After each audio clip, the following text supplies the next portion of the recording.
thrill me. This show is part of the Thrill Me Podcast Network. Experience more on Facebook and YouTube.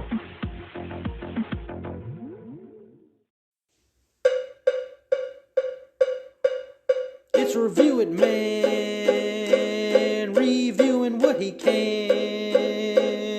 Movies are his jam, so let's get twisted, man. It's Review It Rob. Hey yo, and welcome to a brand new episode of the Review It Rob show. Man, I am your host, Review It Rob. Hope everybody out there's been doing great. Had a great weekend, man. What a jam-packed weekend it was for some of us fans out there. If you're a WWE fan, you got to enjoy WrestleMania 39, Night 1, Night 2, and even NXT Stand and Deliver. Solid events all around. I personally enjoyed Night 1, Saturday of WrestleMania the most, and NXT Stand and Delivered. Then we'll go WrestleMania Night 2. But nonetheless, fun times were had watching that. Also, got to check out, I jumped right into the show, man. Also checked out 2 movies last week. It was not the plan at all, but I'll explain how that ended up happening later. But going to give you 2 reviews this week, which kind of makes up for last week. I didn't have a review on last week's episode, so you get 2 of them this week, man. So again, I appreciate you joining in and listening to this ridiculous show that is the Review of Rob show. I always appreciate you taking your time to listen to me ramble on about movie news and giving my thoughts on it as well as movies. But if you feel so inclined, please hit that like, subscribe, and share the show with all of your world around you as well. Please like and subscribe to the Thrill Me Podcast Network, where you can find all the fun podcasts over here on the Thrill Me Podcast Network, man. From my show to the Metal Groove Podcast, which has a new episode out now, to the Slasher Report, which will handle the horror news. I give you horror news on this show. It's mandatory every single episode, as well as DC on the show, but we also have the Slasher Report on the Thrill Me Podcast Network, which handles some of the horror news as well. In case I miss anything, they've got you covered there, or we'll sometimes talk about the same thing, give different insights because of different folks, but all kinds of fun stuff going on this network. Got Mr. Wonderful still unlocking his Patreon shows over there. We've got, I guess this is growing up. We've got Hang In There Baby. That's not the name of that show, but they've changed their show so many times. I don't know the name of the show anymore. But the Core Memory Unlocked guys have another show that's out there as well. Always fun stuff from them. So you can check that all out on the Thrilling Podcast Network, as well as video gameplay. We're going to have more of that coming up soon. We have a Twitch where that's going to be going down as well. We got shows streaming at the same time on Twitch and on the YouTube, man. So if you can give us a like, subscribe, and follow on all those beautiful networks, we would greatly appreciate it. We're also on the Instagram and Facebook. But yeah, man, that's the spiel. Get that out of the way. Like I said, got 2 reviews for you on this episode. And remember, if this is your first time on the show, I always give spoiler-free takes on movies, and I never tell somebody not to see a movie because we all have different viewpoints and feelings about things. A movie I personally love, you may not like, and a movie you love, I may not like. It's the way it works. That's why I include Rotten Tomatoes scores and IMDb scores here, not because I believe in those scores, because I don't, just because to give you the wide variety of takes that people have on films, and it's okay for you to like a movie if you like it. So, without further ado, let's go ahead and jump into our first review for this week's episode. It is none other than a film called Dungeons and Dragons: Honor Among Thieves. It is rated PG-13 for some language, fantasy, action, and violence. It is a fantasy adventure film running in at 2 hours and 14 minutes, and this movie is only in theaters at the moment. A charming thief and a band of unlikely adventurers undertake an epic heist to retrieve a lost relic, but things go dangerously awry when they run afoul of the wrong people. Dungeons and Dragons Honor Among Thieves brings the rich world and playful spirit of the legendary role-playing game to the big screen in a hilarious action-packed adventure. Rotten Tomatoes has a critic score of 91% and an audience score of 94%. Wow, this movie's trending very well. IMDb has it at a 7.6 out of 10. So, what are my thoughts on the film? So, when I go into my review, I like to do a little backstory going into it. So, with Dungeons & Dragons, I know absolutely positively nothing about the role-playing game. I know some of you may play the game, and I apologize. It's something I've never played. I know, again, basically nothing about the game, other than, I think the boys are playing it on Stranger Things, right? The boys play it on Stranger Things, and Stranger Things is kind of loosely based around Dungeons & Dragons. It has some Dungeons & Dragons influence in it. And then, of course, in that movie, Metal Lords, there's some Dungeons & Dragons in that as well, if I remember correctly. But other than that, man, I have no interactions with Dungeons & Dragons. Never been never ran into it in my world other than those areas I just mentioned before. So when this movie was announced, I was like, cool for the Dungeons and Dragons fans. Hopefully, it's enjoyable for them. I'll probably see it at some point in time when it hits streaming, but my viewpoint changed very quickly on this movie when a clip was released. And it was a clip of Chris Pine. I mean, we all love Chris Pine. He's fantastic, right? And he was talking to a corpse, asking it 5 questions. And the scene was just absolutely freaking hilarious to me. Just that scene alone, I was laughing my behind off the first time I saw it, and I watched it a couple times and continued to enjoy it. And that, moved the movie into I need to see this in theaters kind of movie because of that one scene alone. And I went and saw it. I saw it preview night. I normally go Thursday nights for movies. So, it's normally the easiest for me. I don't like being around a lot of crowds. Coming from a theme park guy, I know that sounds crazy, but I don't like being around a lot of crowds, especially in movie theaters. You got people freaking chomping and munching and pulling on their wrappers and all that because they don't know theater etiquette. So I typically go Thursday nights for the early screenings and all that. And I did that this time around with the film. And I'm gonna tell you honestly, I had a blast with the movie.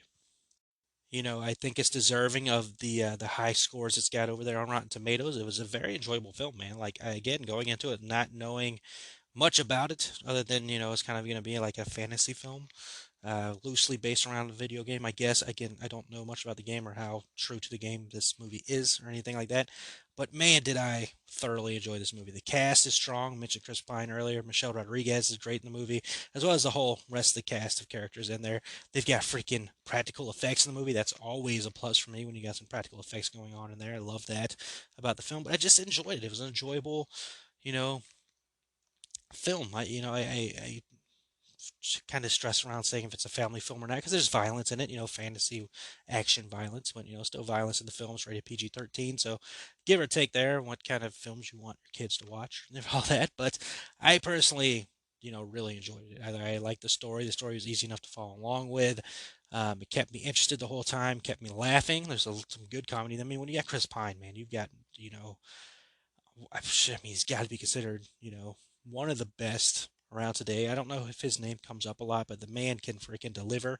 Anytime he's in a film, anything I've seen him in, even going to, him being freaking blanking on the captain. I want to say Picard, which I know is wrong. Captain Kirk, which he was fantastic and pulled that role off greatly, coming off from William Shatner. That's a huge thing to do. And other roles, I mean, however we feel about Wonder Woman 1984, he was great in the first Wonder Woman film, and he was still good in the second Wonder Woman film. No matter how we feel about that movie, it's he's a talented actor, and he gives a great performance in this film, from the comedy aspect to the drama aspect. Like, he nails everything perfectly. And there is a good story here, and there is a heart to the story of everything going on in the film. And it's just that fantasy magical kind of feeling, like that you can get me with a fantasy film. I find that stuff interesting, especially if there's dragons and stuff. Come on, man. Awesome.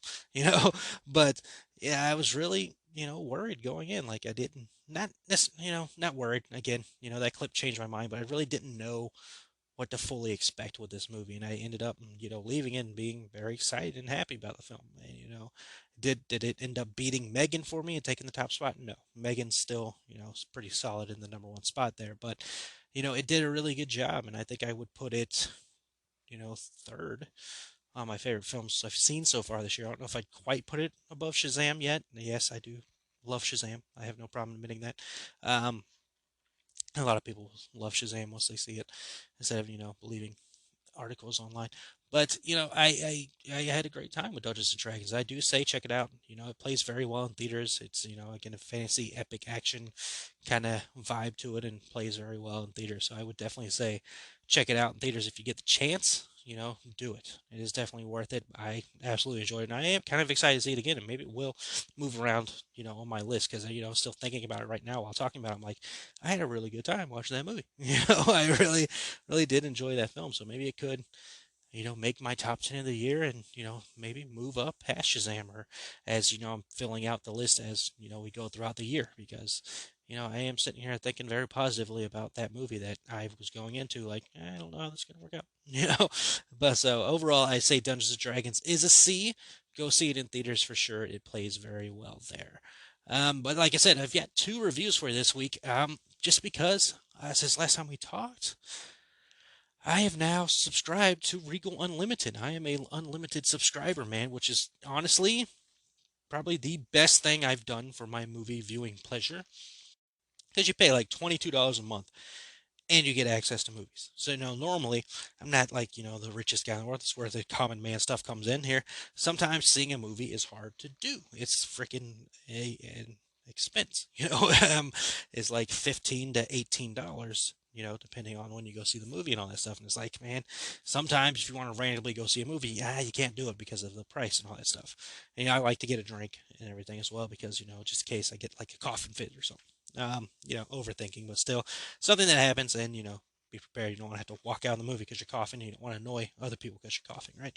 So, long story short, there, I became a Regal Unlimited member, and I got the urge to see John Wick Chapter 4 over the weekend. I've seen the other John Wick films and enjoyed it, and I wanted to see this movie in theaters again. It seems like a very big action film, and it's worth seeing in theaters, was my thought process going in there. So I did go check out John Wick Chapter 4 Sunday.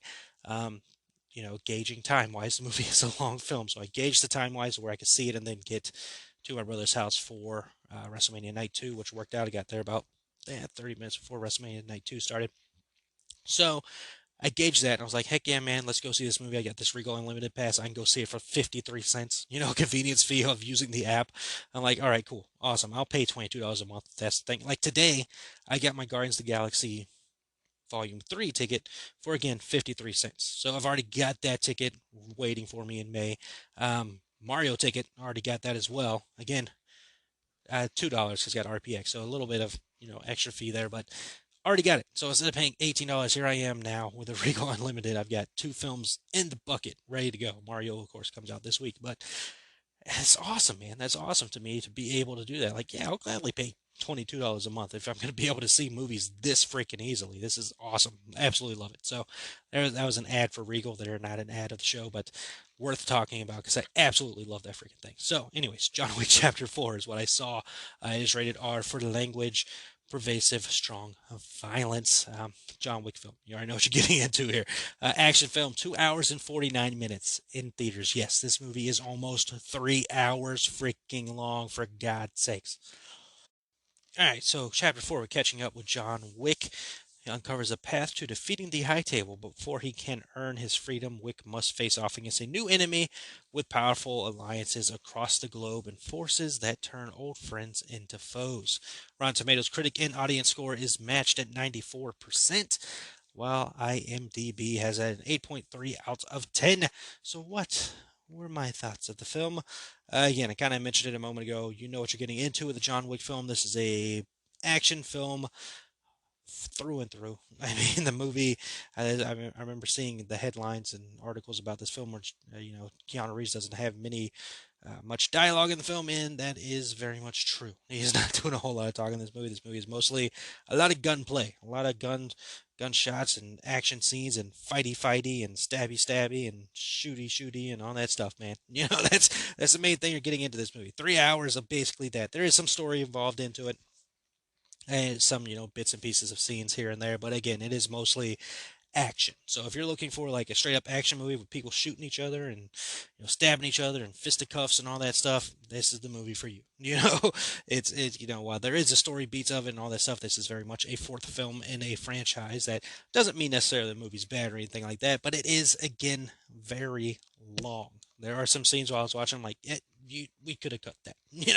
We could have cut that out. But not gonna fault it. I did enjoy the movie. Did I enjoy it more than Dungeons and Dragons? No. But it's nothing against John Wick. I did find the movie entertaining. You do, of course, have to, with a lot of movies, again, Dungeons and Dragons, fantasy movie. But with John Wick, of course, you gotta pull the thing back a little bit and be like, would he survive that, or would they survive this? Meh, kind of thing. But again, it's the movies, man. It's the movie. Just go in there and have fun and enjoy it. That's what movies are meant to do. They're supposed to escape from reality and enjoy them. So I enjoyed it. I had a good time with John Wick. I forgot going in that Bill Skarsgård was in this movie. Somehow, way, shape, or form, I forgot that was a thing. But he is in this movie. And like always, he is freaking phenomenal. This guy is probably one of not even probably, he is definitely one of our best actors of this generation. Just the amazing things he did in, the It films alone. Alone, the amazing things he did in that franchise. You can tell how amazing of an actor he is. But even in this movie, where his character, obviously not as flamboyant as Pennywise and all that stuff, but still played so freaking well and so believable. And I was watching the movie, I'm like, dude, this guy is awesome. All right. Dude is awesome. Like I said, he's 32 years old. Like he is this generation's like big actor, I think. There's some other names, of course, you can throw in there, but I mean, he is just freaking fantastic, and even fantastic alone in this movie. Keanu, we don't have to necessarily, bring it up. He's always, good in the John Wick role. They're not asking for much here other than shooty and punchy. But he plays it off very well, and he does his thing well. And again, it's the John Wick you've seen in the other movies. Same here. There's not different, not much difference. Between the things. Maybe a grander scale, more epic kind of battle fight scenes as the franchise has gone on, but not much of a difference, if you know what I'm saying here. But the cast is good. Lance Reddick, again, rest in peace, sir. But he was in the movie. He was good, of course. Ian McShane, always good. Just strong cast throughout.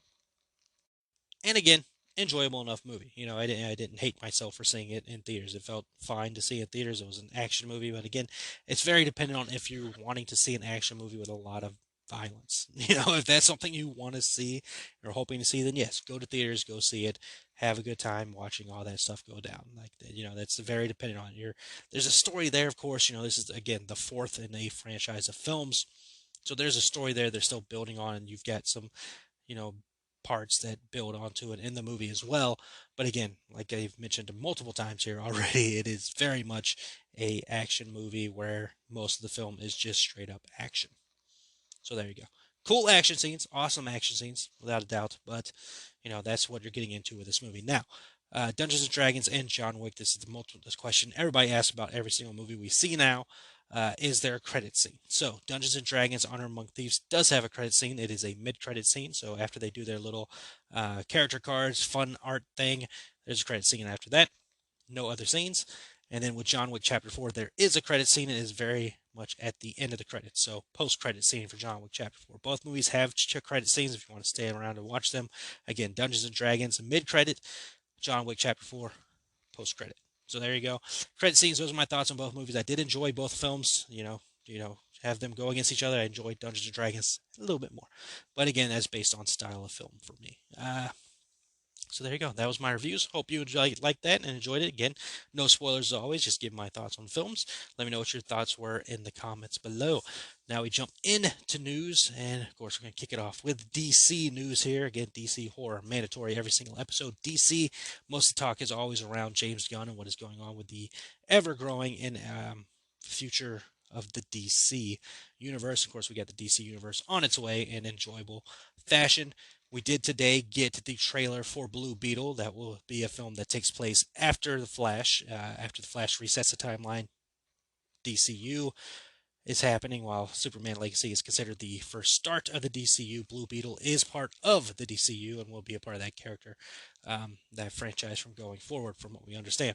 And I honestly really enjoyed the trailer. I didn't get around to doing a trailer reaction, busy, but I really enjoyed the trailer. It looks like it's going to be a very enjoyable movie. Again, I'm a DC guy, so it doesn't take much for me to be like, cool, I want to see it. But I did really enjoy what I saw in the theater, saw in the trailer. The effects look awesome in the film already from what, the Blue Beetle suit can do. Very much, kind of a story we've seen before, comic book wise, where a character gets these powers kind of reluctantly and doesn't really necessarily know how to use them from the beginning, but I'm sure our character will learn how to use them later on in the film as the film progresses. Get ourselves a Latino superhero, man. It looks like it's going to be an awesome freaking film. Can't wait to check that out. For you people like, I don't want to see a movie that's not attached to a universe, which is the wrong way to go into a movie. But if you're one of those people, again, it is going to be part of the DC universe. Again, Shazam very well could be part of the DC universe. The Flash is part of the DC universe. Whatever. That's not why you go see a movie. Okay. But nonetheless, other than that, what we had today, James Gunn gave a little hint ski about Superman Legacy? Not much. He's, of course, doing press right now for Guardians of the Galaxy Volume 3, which I am excited to check out again. I know I'm mainly a DC guy, but there are Marvel properties that I enjoy, and Guardians of the Galaxy is very much one of them. So, like I mentioned earlier, already got my ticket in the bucket, ready to go see that movie. Excited for it. And he's James Gunn's very busy, of course, right now working on press duties for Guardians of the Galaxy Volume 3. And during, interview press and all that stuff, he was asked about the films and stuff he's working on. Of course, he will be directing Superman Legacy. And he said, quote, "I've learned so much in making these movies," of course, talking about the Guardians films, um, but it's not like Superman. Is going to be it's not like Superman's going to have exactly the same vibe as Guardians movie. It's actually quite different, end quote. Which I think we kind of all expected. Marvel and DC do have their different vibes and feels between the franchises and all that stuff. And again, Superman and Guardians obviously going to be a different vibe there. So I don't think it's necessarily any breaking news right there, but it is news to talk about nonetheless. I'm excited to see what he does with Superman. I can't wait to check that out. Let's see. Once Gunn, of course, is done with that press tour, he will be, fully focused on DCU and moving forward of all that. Now, in this interview, the subject of superhero fatigue came up with the recent less than spectacular showings for Ant-Man and Shazam Fury of the Gods. There's been a lot of questions about superhero fatigue and all that stuff. And Gunn had a pretty awesome response, if I say so myself. He said, quote, "I think there is such a thing as superhero fatigue. I think it doesn't have anything to do with superheroes. It has to do with the kind of stories that get to be told. If you lose your eye of the ball, which is character. We love Superman, we love Batman, we love Iron Man because they're these incredible characters that we have in our hearts. And if it becomes just a bunch of nonsense on screen, it gets really boring. I get fatigued by most spectacle films by the grind of not having an emotional grounded story. It doesn't have anything to do with whether they're superhero movies or not. If you don't have a story at the base of it, just watching things bash each other, no matter how clever those bashing moments are, no matter how clever the designs in VFX are, it just gets fatiguing, and I think it's very, very real, which I 100% agree with. There are movies that I do not enjoy because the story is lacking. I get that. There's a fatigue there. We love these characters, but it's like, this movie doesn't have a story. It's just a bunch of visual effects, and look how cool this looks. And watch this cool scene where we're gonna make things blow up. Looking at you, Transformers. So there are things that evolve. It's not just superhero movies, but superhero movies, of course, are being made a lot. There's a lot of superhero films being made. And again, we have these separate franchises that are, of course, going to make their own movies. So there's a lot of films out there that have to deal with superheroes, but not just superhero fatigue. I think it's just films in general, like Gunn said there, that's not, grounded in story. It's more grounded in, hey, look how awesome this looks, and look how shiny this is, and look at this thing go boom. That's the fatiguing problem I think a lot of people are having. That's what, again, I'm sad about seeing with Shazam, because Shazam is a good movie and it does have a good story to it and all that stuff. And I think it probably could have been marketed a little bit better, because a lot of the marketing, if I remember, is the dragon and the stuff being fighty and all that stuff. So I don't know, man, but I thoroughly enjoyed Shazam. I thought it was a solid film. I absolutely loved that movie, and it's a good chance it makes my top 10 for the year as well, because it was an enjoyable movie. I don't care what people say, but I get it. There is some fatigue there for people, and like Mr. Gunn said there, I think it's more story wise to deal with, because I mean you even see it going on with Marvel, where they're like, Marvel has sucked ever since Endgame. Give or take. You got to figure out if that's true or not. I don't remember all the films off the top of my head, but I don't remember enjoying a lot of them coming out of Endgame either. So, what can you do? Let's see. Guardians of the Galaxy Volume 3 will be hitting theaters May 5th, and Superman Legacy is expected July 11th. Not this year, 2024. Nope, 2024 is also wrong. 2025. I need sleep. All right, let's see. Moving forward here, Clayface seems to be a hot commodity right now, a hot character, because Clayface is expected in a lot of areas. One being from Mike Flanagan, you may know from the Netflix shows and other adventures he's done. He and his intrepid Pictures partner had a meeting with DC bosses James Gunn and Peter Safran about a possible Clayface film where Clayface wouldn't necessarily be the villain. But also, there's been talks of Clayface being the villain in the Batman 2, which is, of course, an Elseworlds property in the DC Studios. So, yeah, Clayface is pretty on the nose right now. All over the place, right in your face. Clayface is interesting, fine. We've seen Clayface in other properties. I mean, he's been in the shows, video games, all that stuff. Basically, a character that possesses clay-like body and shape-shifting abilities and all that good stuff. I mean, why not? You know, I don't know. I don't know. If he's the villain for the Batman 2, I mean, we're coming off of the Riddler. So why not? That's a possibility for the Batman 2. We'll see what happens there. As far as a standalone movie, I think maybe that one's a little tougher to bridge out because that one seems less likely from the stories I read. And of course, nothing's confirmed whatsoever. It's all just articles, but nothing confirmed whether or not that is actually the case. If Clayface will be getting its own movie from Mike Flanagan or not, we're just gonna have to wait and see. And I will of course update you on the show. I'm not against it. Clayface is not the marquee, villain name of the Batman Rogues Gallery. We do know him, of course, but I mean that in more of the terms of we've seen Joker a lot, we've seen Harley a lot, we've seen Two-Face a lot, we've seen Riddler a lot. Clayface is not one that comes up, as much. So cool. More power to them if they want to go that route, man. I think villain in Batman 2 is more likely than solo film at the moment. That just seems more likely. Yeah, I mean we got a Swamp Thing film, possibly not even possibly. We have a Swamp Thing film happening in the DCU, so it's not against possibility for a Clayface film to happen at some point in time. But I think between the two, which one's more likely? Probably the Batman. And that's it for the DC talk. Again, there's set photos that have been releasing of the Joker film. I don't look at them, but if you want to check them out, they are there. And that's all I got for you DC wise. So let's go ahead and jump into horror. As mentioned earlier, the Slasher Report the Boys talk about some horror stuff that I'll talk about. And one article, one bit of horror news I have here that they talked about that I want to mention quickly here because it is big news. And I mentioned him earlier. Bill Skarsgård not currently involved with the upcoming It prequel series. Now, again, it's a prequel. You can get somebody else to play the character if you want to.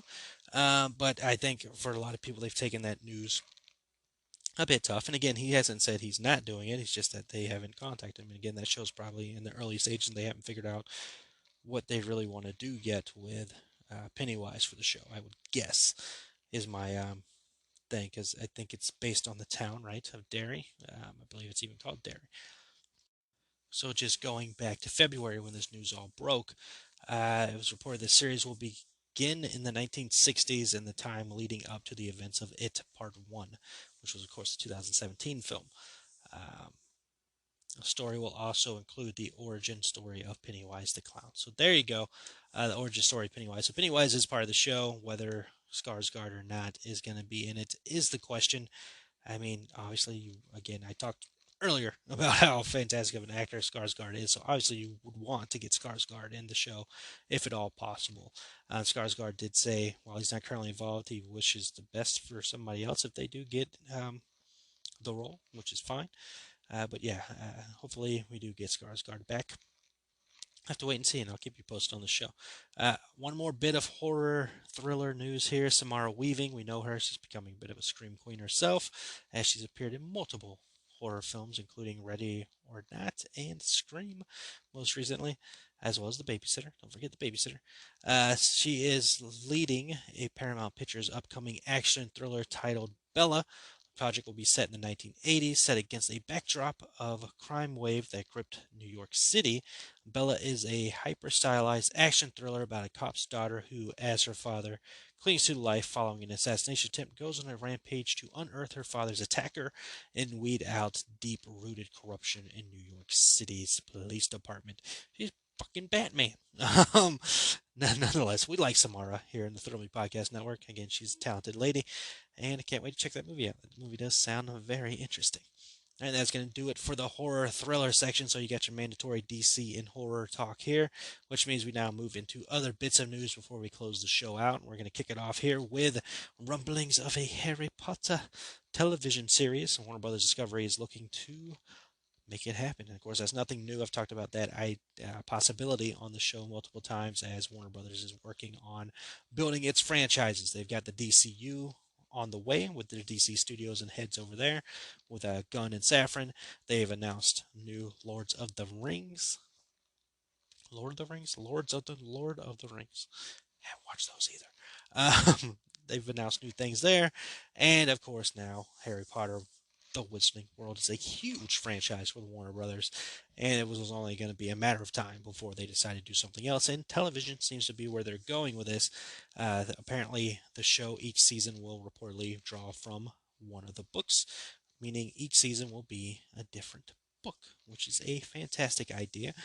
Let's see, J.K. Rowling, I know a lot of people do not like her at the moment, would maintain a degree of creative involvement in the series, though she would not serve as primary creator or showrunner.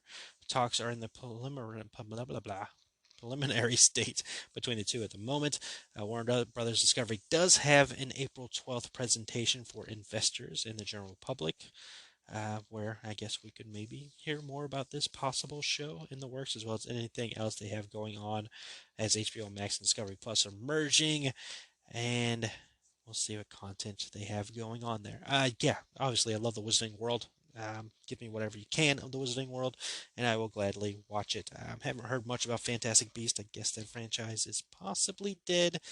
We'll have to wait and see, but um, yeah, I mean, that seems a television show will give you more of an option to follow the books a little bit better. I know there are a lot of people who wanted more things that happen in the books to happen with the films that did not end up happening. So, a television show could probably work that out a little bit better.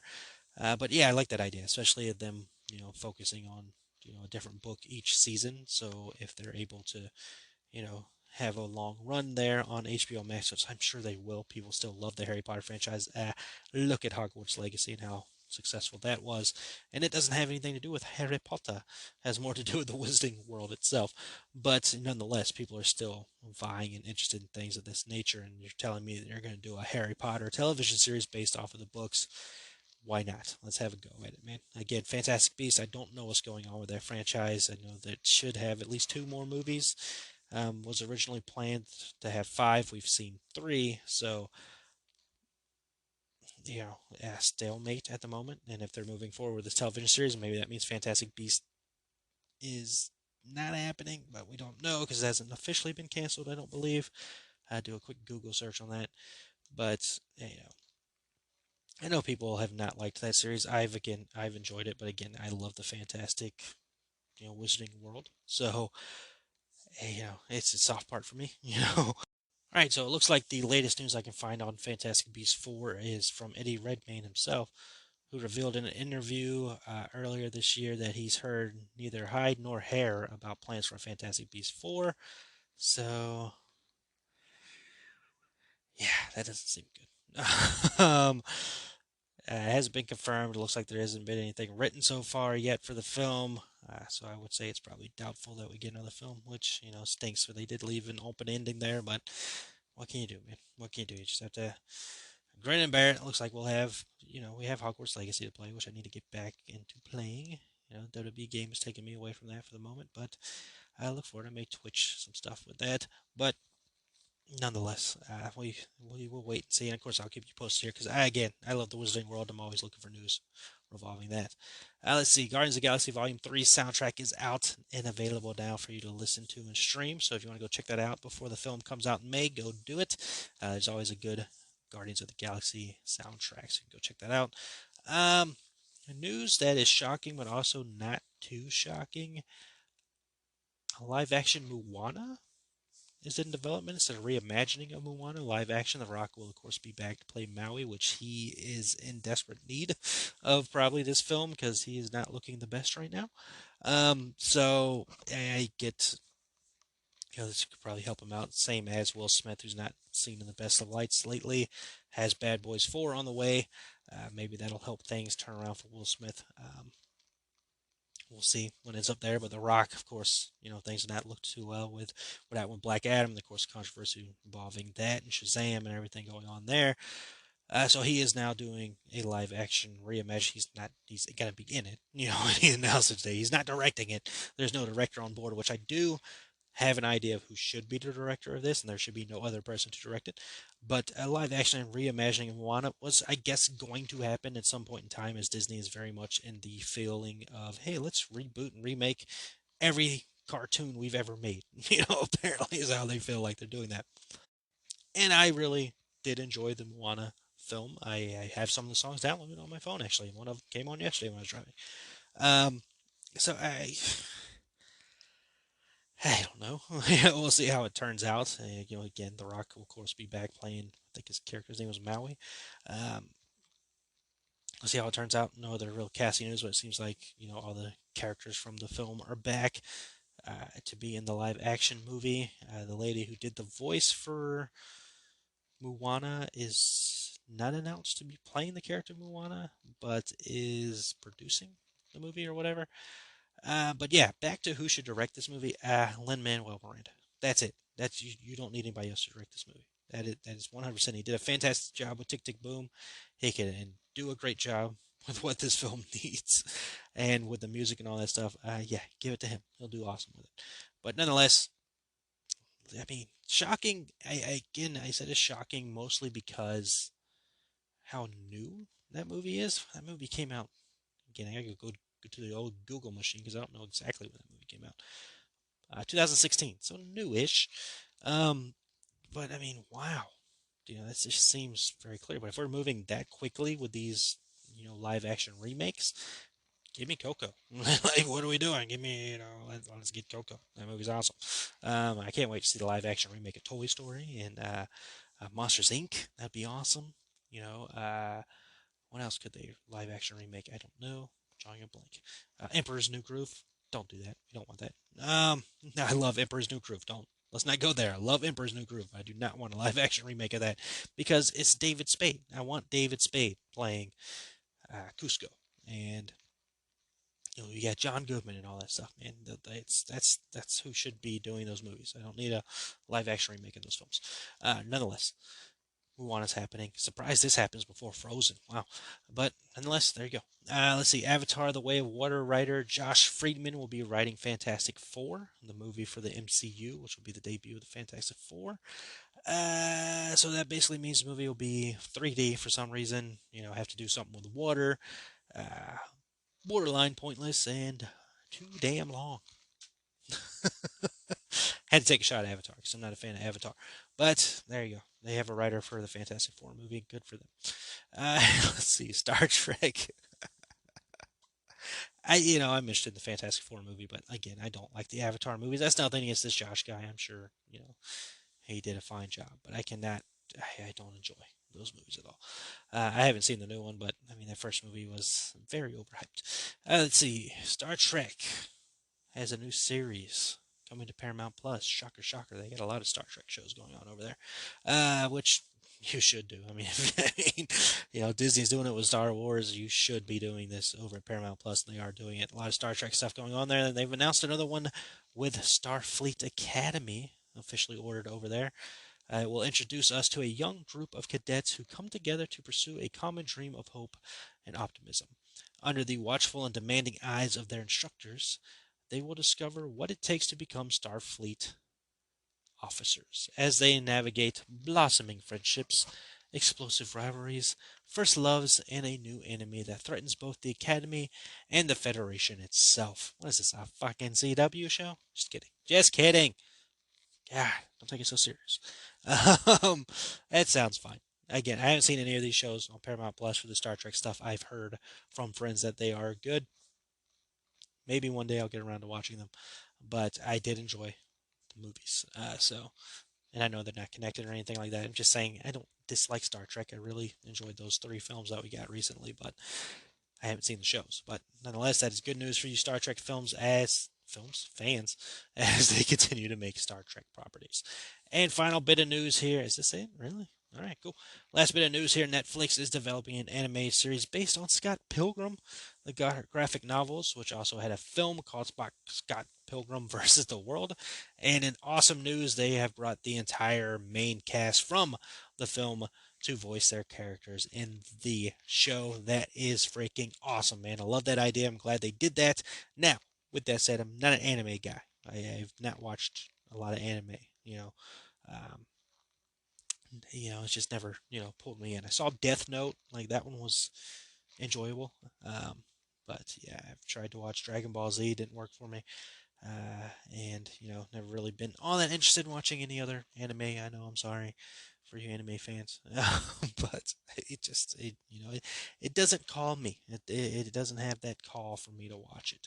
But this could get me there, man. I like the Scott Pilgrim movie a lot. I really like that movie. What an enjoyable adventure that film was, and just amazing, interesting idea of a movie that freaking was awesome. It's one of those movies I think I watch yearly where I'm like, dang it, this is awesome. I really enjoy this. So yeah, there you go. I like it, and I'm glad they're doing that, and that's the show. So got your 2 reviews, man. Dungeons and Dragons and John Wick Chapter 4. Go see both of them. Get Regal Unlimited. Go see both of them. It works out and pays for itself in 2 visits, man. 2 movies. I got tickets for 2 movies today that normally would cost me like $40, right? Rounding up, but somewhere around there. I paid $2.53. What are we doing? that is the life right there. Awesome. Love that. So excited about that. Can't wait to again continue to use that unlimited access because that is awesome. Go check out those movies, both worth seeing in theaters. You get your DC news, you get your horror news, and your other bits of random bits. As I close out the show again, please like, subscribe, and share with the world around you. Appreciate your time as always in joining in on this show and listening to me be random as always. But thank you so much for joining into the show. And remember, happiness can be found even in the darkest of times. One remembers to turn on the light. Talk to you all next episode.